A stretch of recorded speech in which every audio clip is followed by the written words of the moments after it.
Matt, that was quite a brutal first hour of the day in particular, I guess.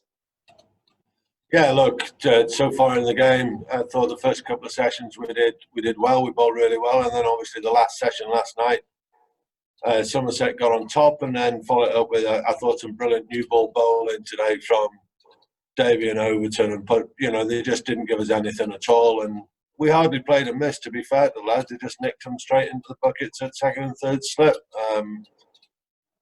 It was very good bowling from the pair of them, complement each other very well, and to recover, very tough to recover from 30 for 6. Was it the sort of reality that you feared when you're taking on a first division bowling attack in this refigured competition this year?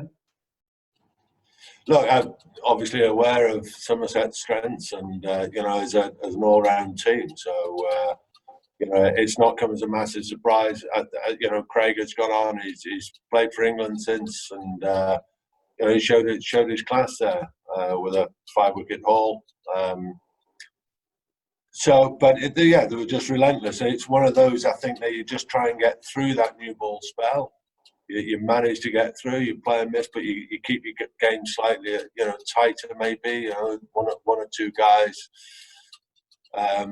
they know they were disappointed they didn't play within their game, and that's all we say. You've got to play your game. You've got to understand your game and play within your strengths.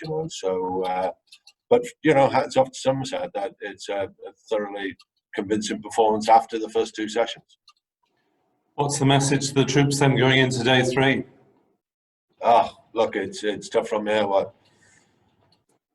Long way behind in the game, but just try and show some character, show that playing for the Daffodil means something to you. So it goes kind of along those lines for me. It just maintain. I thought the way they stuck at it tonight, and the body language in the field is great, and we want to see more and more of that. It was better tonight than it was the other day during the partnership, and those are the things that medium long term, when you're trying to alter and develop a culture of playing that are very important, and you can't fault the efforts of the lads in today's performance.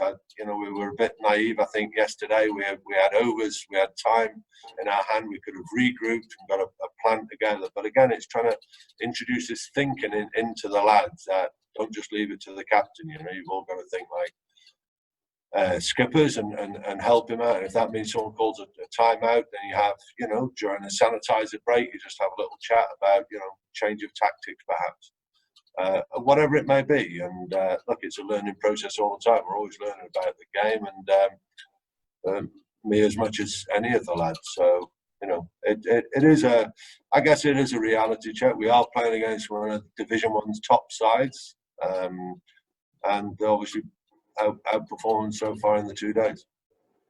And finally, a word about Rory Smith's injury. How serious does that look at the moment? It's hard to say really until he's got a scan. There are a couple of things that it may be, but until he's got a scan, which we're trying to fix up tomorrow night, we won't really know the outcome. It's such a shame for Rory because he's worked on his own through lockdown, maintained, his fitness. He looks in great form. He was our best bowler yesterday, relentless on hitting the knee roll of the batters. He got some shape. He looks in really good form. He bowled superbly through pre-season. So, I really feel for him because he's done everything right, everything you'd want from one of your players. So hopefully it's not going to be too bad. Obviously, very difficult to think that he'll be in for consideration for the Worcester game. But if it's not too bad, then he may still have a couple of the first-class games in him, and obviously the white ball campaign as well with T20.